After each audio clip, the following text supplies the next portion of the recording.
Hello everyone, my name is Nitin. Welcome back to my channel. In today's video, we'll talk about slowly changing dimensions. Slowly changing dimensions, or SCD in short, is the most important topic if you're going for any SQL, ETL, or data engineering interview. Almost all the time, if I can recall it correctly, I have asked about the different types of SCD and how do they implement it, what are the advantages and disadvantages. So as a beginner, I think you must be aware that what are slowly changing dimensions, what are the three major types of SCD, and how do we implement it. A dimension is a table that stores attributes and the descriptive details about the measures calculated in the fact table. So this video I'll not talk about a lot about the dimensions and the fact tables. My focus will purely be on the dimension tables, what are slowly changing dimension tables and how do we implement it.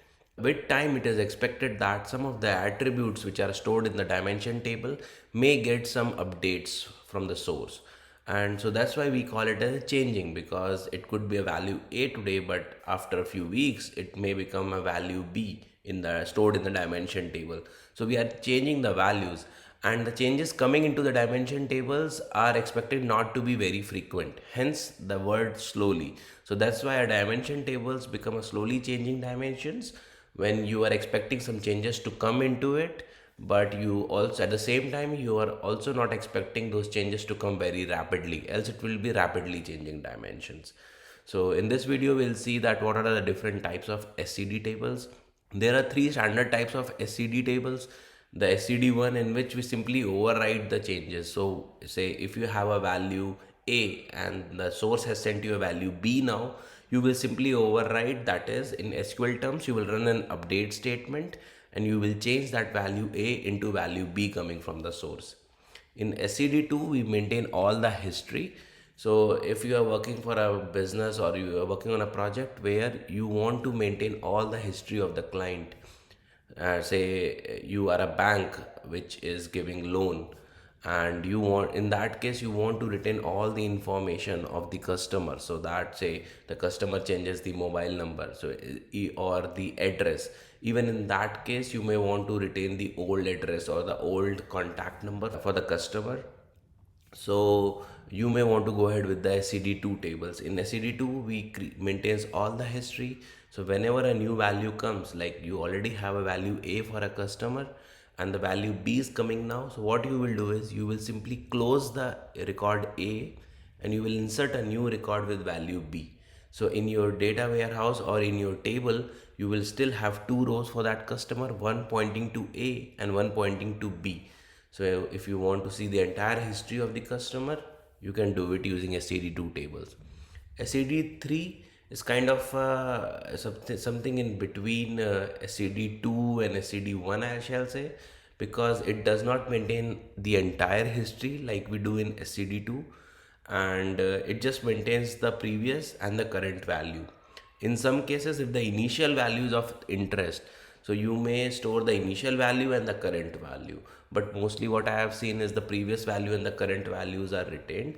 So for some selective columns for which we are expecting some changes to come and we want to maintain limited history, in that case we'll go for the SCD3 implementation. SCD0 basically means that you are not expecting any changes to come for this table, and if by chance any change come for this table, you simply ignore it. So it's kind of a static table for you. Generally the date dimensions are considered as type SCD type 0, because in date dimensions once you have created, you are not expecting any changes to come. So SCD1 overrides the data, no history is maintained. SCD2 entire history is maintained. The disadvantage can be the table grows rapidly. So now instead of one row you have two rows, and again a change will come, you will have three rows. So for one particular customer you end up having three rows, right, if two changes has come. And in SCD3 we store the current or previous or the initial value for selective columns only. So you increase more number of columns in the SCD3 rather than more number of rows. In SCD2 you increase number of rows. So that's how SCD2 and SCD3 differs. SCD3 also does not maintain all the history, whereas SCD2 maintains all the history. So I think at least from the theoretical perspective, you understand what is SCD1, what is SCD2, what is SCD3, what are the advantages, disadvantages, right? Now what we'll see is how do we implement it with a very basic example of an employee table. So say you have a very basic employee table which has employee ID. So I've kept it as varchar. Generally, the employee ID can be alphanumeric. If in your case it is only numeric, you can keep it as integer or big int, whatever you want. And then it has the employee name, employee date of birth, employee department IDs, employee city, employee joining date, employee email, and employee contact number. Even the contact number I have set it as varchar, because if you go with the integer also has a 10 digit range, and depending on the number, generally which starts with 9 or some other number, it may go beyond the range of an integer column. So I've kept it as varchar 10 here. So I hope the employee structure is clear to you. These are the basic attributes of any employee working for a company, and there is a dimension employee table. We will be using this structure for our staging table. So staging table is something where whatever the data source is sending, we load it into that staging table, and from this staging table, depending whether our final EDW table is SCD-1, 2 or 3, we'll implement the logic to load this data from staging into our SCD table. Right. Also in this staging table, we are assuming that the source is sending us only the delta records.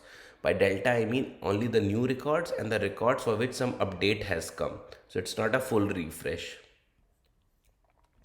Now, when we are designing any table for SCD purpose, or a dimension table in generic, right, we may want to add some technical columns to it. So what all you are seeing here, these are purely business columns which have some business significance, and it stores information about the employee.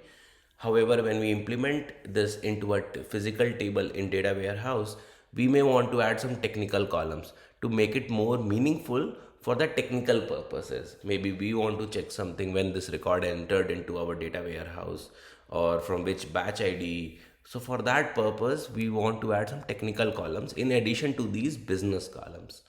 So one very common technical column is to add a surrogate key. Surrogate keys are generally the sequence numbers. These are non-intelligent numbers which generally increment, are the consecutive numbers which generally increment by 1. And now in most of the databases, we have auto increment or identity column, and these columns are generally selected as the primary key. So in our case, we'll have employee underscore sk, which is surrogate key. We'll create a new column for the surrogate key. Similarly, for the dimension table, you may also want to add a insert timestamp and update timestamp. In some cases, the update timestamp is replaced by the end timestamp, like record end timestamp, and it totally depends on your business scenario. You want to name it as update, you want to name it as end, whatever suits for your business requirement, go ahead with that naming convention. So this basically insert and update timestamp holds the time value at what point that operation happened. So if it is an insert timestamp, at what time this record was inserted into the table. Similarly, if it is update timestamp, at what time the record was updated into the table. Now for update timestamp, there can be 3 values. The first one is the null. So say when the first time you are inserting a record into the table, there is no update for those records, right? These are new records. So you may want to set this update timestamp as null. So any record with update timestamp value is null means that it's a fresh record and no update has come into the system so far. The second option is you can initialize this update timestamp also, same as your insert timestamp. So in this case also, you can assume that when insert timestamp and update timestamp both have the same value, it means it's a fresh record and no update has come into the system for that record. And the third option is we set the update timestamp to a very future value, like 2020, like right now it's 2022, we can set it as 2099. So a very distant future date, we can put it as update timestamp. So in that case also, whenever the value is like 2099 something, a distant date, we can it is safe to assume that the record is still active and there is no update has come for this record in the system. Another technical column you may want to add is a batch ID. So if you're using any orchestration tool like Control M, Tivoli, you may want to generate some batch ID and send it to your tables. So this batch ID basically helps in the data lineage. If you want to understand at which batch ID was this record inserted into your table, you can leverage that batch ID. It is optional and totally depends on your requirement. Then there can be other technical columns also, like source info. So you are getting data from multiple sources, source 1, source 2, source 3. So you may want to classify the incoming data depending on the source also. So you can add source info, the ETL user info. So if in production you have multiple ETL users running batch jobs for this table, you may want to add ETL user info, that whether it was user 1 which inserted the record or user 2. So all these are technical columns, but like surrogate key, insert and update timestamp, I think these are three main technical columns which you should add in most of the dimension tables. In addition to that, if you want, you can add batch ID, ETL user info, source info, etc. columns. Specific to this example, we are expecting changes to come for employee department ID, employee city, and an employee contact number. So now to design SCD type 1 table, what we'll do is we'll add employee surrogate key column, insert timestamp, and update timestamp. So I think these three columns are sufficient for us to implement an SCD type 1 table for this dimension table. So you see all the business columns are present here, right? And we have added an employee SK technical column and record insert timestamp and record update timestamp. For update timestamp, I'm going ahead with the third approach where I'm adding a distant future date or a timestamp value as the default value. So for SCD1, we'll run an update statement. What it does here is it is updating all the values for the columns for which we are expecting a change has come from the source. And what we are doing is we are simply checking whether that employee ID has come again from the source or not. If the employee ID has come again, since we know that employee ID is unique to each employee, if the employee ID has come again from the source and the source is sending us delta records, we can be sure that yes, some update might have come for this record. That's why source is sending us this data, right? So we'll run the update statement and we'll overwrite the existing values in the table with the help of update statement. Similarly, for the new records, what we'll do is we'll do a left after join with the target and we'll apply a filter here where employee ID is null. It means get only those records from the source which are not available in the target table, and we'll simply insert the new records into our target table. So that's how we implement a SCD1 table where we update the existing records or override the existing records and we insert the new records into the table. And just bear with me, like after explaining the theoretical part, I'll run a practical example with you with the queries, and so that you can understand what changes are coming and how it behaves. Similarly, for a SCD type 2 table, I think the same structure can work well for SCD type 2 also, where we'll add a surrogate key, which is an identity column, and then we'll add insert timestamp and update timestamp. So whenever a new record is entered for a SCD type 2 table, we'll simply load it into the table. However, if an update has come, a new value for the existing record has come, we'll close the existing value by updating the update timestamp value, and then we'll insert that record as a new record into the system. And we'll see that with the example and it will become more clear. So for the update, this time we are not updating the existing values in the sense that we are not updating the city or the department ID. We are simply updating the timestamp value that okay, this record is closed now, right? And we have to add this value so that we close only the active record, not all the previous instances of that record. And then we insert the record into the table. For SCD type 3, in addition to the employee surrogate key and insert timestamp and update timestamp, we will also add some additional columns for type 3. And those additional columns are previous employees, since we are expecting values to come for employee department ID, employee city, and employee contact number. We'll have additional columns. So as I said, in SCD3 we increase the number of columns, in SCD2 we increase the number of rows. So we'll add 3 new columns into the table: previous employee department ID, previous employee city, and previous employee contact. So if you see here, I've added, there is a employee department ID and then there is a previous employee department ID. So in SCD3 we just maintain the previous value and the current value. So previous value will be maintained by previous column and the current value will be maintained by the normal column, right? So previous employee city, previous employee contact number, right? So that makes sense. So when we run update for the SCD3 table, we update the previous value from the existing value. So whatever was there in the employee department ID, this will become previous employee department ID, and the employee department ID will get the value from the source. So whatever source is sending, that will become the current value. Whatever was there in the current value will become the previous value, right? So if this theory is slightly confusing, just wait for the like the queries. I'll run the queries in some time, and then this will become more clear to you.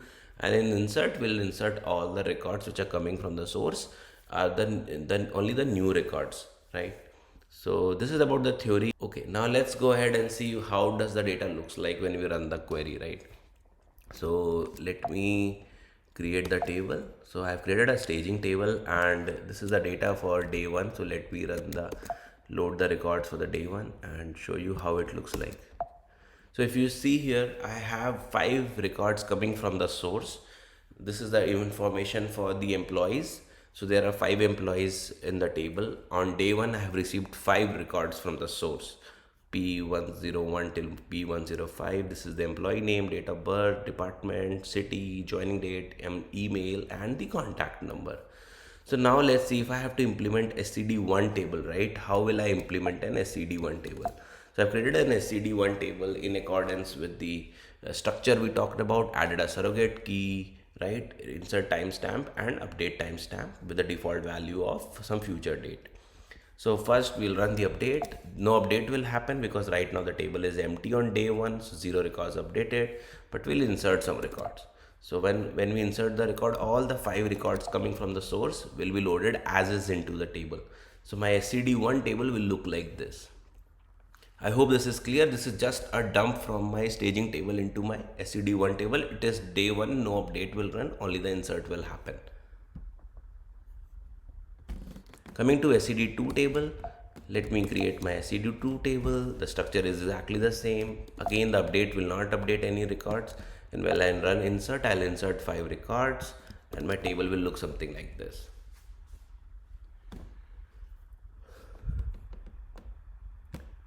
Now moving to SCD3, we'll create another table and we call it SCD3 this time. In SCD3, we'll have additional columns: previous employee department ID, previous employee city, and previous contact number. And again, the update will not update any records since the table is empty, but we'll insert 5 records into the table, and that's how our table looks like. So you see here, the previous employee department ID is same as the employee department ID. It means no change has happened. The values are similar. If you want, you could have populated the previous value as null also to signify that previously there was no update. That's why previous value is null. Or else you can just add a logic that if previous and current values are same, it means that there is no change has happened for this girl, right? Similarly, the city is same and the contact number is same. So this is about the day 1. It's very simple. Where we are on day 1, we are just getting some records from the source. We are running our update and insert and loading into the SCD tables. Now things will become interesting when we get data for day 2. So in day 2, what I have received is I have received updates for 2 rows. So P101 and P103, they have changed their department. From 20, it has become 25 and 28. And they have changed their city also. So they have, from Amsterdam, they have moved to Paris, and the other has moved to Berlin. So now we are getting update for 2 records, and then there is one new record, Mary, which has joined the team at Amsterdam location. So it's like 2 updates and 1 insert has arrived from the source. And now we'll see what will happen when we'll run update and insert in our SCD1 table, right? So we 2 records updated and we'll run insert. So it will insert 1 new record, and that's how our SCD1 table looks like now. So if you see here, Mark has moved from Amsterdam to Paris. His department ID has changed. Similarly, Sophia has moved from Amsterdam to Berlin and her department ID has also changed. But there is no history maintained. If I want to see that, okay, can you tell me, Mark, right now he's in Paris, but before joining Paris, where was he? I won't be able to tell that because right now in SCD1 I'm not maintaining any history. All I can tell you is that he is in Paris, his department ID is 25, and if I see here update timestamp, I can see that there was on this date or this timestamp his city was changed to Paris from Amsterdam. That's what I can say, right? But there is no history maintained for SCD1. Now we'll go to the SCD2. So we know in SCD2 we maintain all the history of the employee, right? So I have run the update and insert. Let me see how the SCD type 2 table looks like. So if I see here, I see 2 rows for Mark, right? and I can see the difference also. Earlier Mark was in Amsterdam, now his city has changed to Paris. Similarly, his department ID was 20, now his city has changed to 25. And if you see here, the previous row for Mark where the city was Amsterdam, the record update time is not a future distant time, right? It's not 2099. The date or the timestamp at which the record has come into the system, we have closed this record with that timestamp, and then we have entered a new record for this employee ID Mark, and the update timestamp for this one is the distant 2099 timestamp. So while reading the data from SCD-2 table, right, and if I want to see only the active record, I have to apply a filter on this table where record update timestamp it is this value, that static value, so that I get only the active records. If I want to see the entire history for any customer or any employee, I can see it with this table. I can tell you that yes, Mark is in Paris, but before that he was part of a team in Amsterdam. I can tell you using this table. So that's the benefit of SCD type 2 table.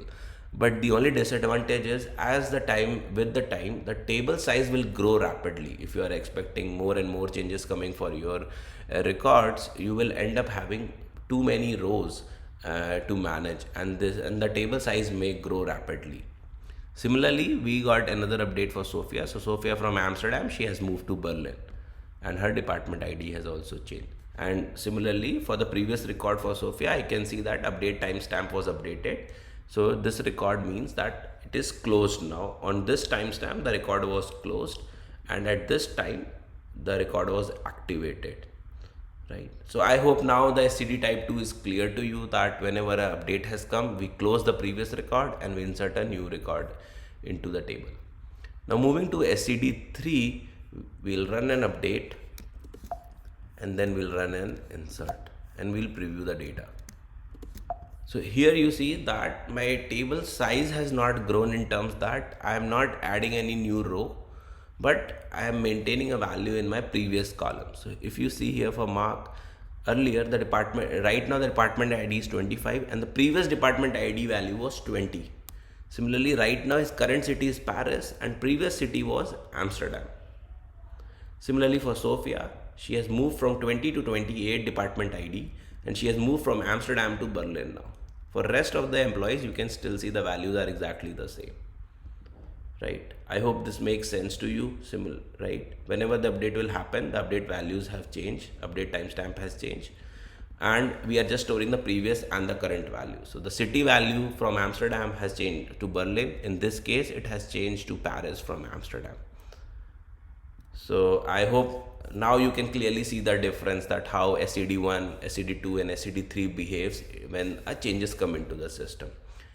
To further strengthen our understanding, what we'll do is we'll run this statements for one more day, right? So right now what we have done is we have sent one more update for Mark employee who has moved to London from Paris, and a new record Jamie has come into our system. So now let's see how SCD1 and SCD2 and SCD3 will behave. So we'll run the update. So one record updated because there was one row for which update has come, and now we'll see. So if you see here, right, a new record Jamie is entered into the system. For the Mark, you can see that yes, the department ID has changed from 25 to 30 and the city has changed from Paris to London, but there is no history maintained. All I can tell you that okay, at this time some update was happened to this row, but what was changed I cannot. And this is the current value for Mark, right? Right now Mark is part of employee department ID 30 with the city as London. Now we'll switch to SCD2 and we'll see what will happen in this case in SCD type 2 table. So we'll run the update and we'll run the insert and then we'll see the data. So if you see here, right, I have one more record added for Mark. So Mark started with Amsterdam, then he moved to Paris and now he is in London, right? And similarly the timestamp has changed from 1414, 1417 this record was closed, and 1417 a new record was inserted for Paris location. Now 1421 this record was closed and 1421 a new record was added with London location, and this record is active because update timestamp is a future date, right? So you can see how SCD type 2 is working. I got two updates for Mark. So right now I can see there are three records for the employee Mark, the original one, and then after one update, and then after second update. So for with every update, a new record is inserted into a SCD type 2 table. Again, we'll go to the SCD-3 table and we'll see how this will behave in this case. So I have run the update, I've run the insert statements. Now if I see for the mark, right, I can see the employee department ID is 30, but the previous value was 25. Current city is London, previous city was Paris, right?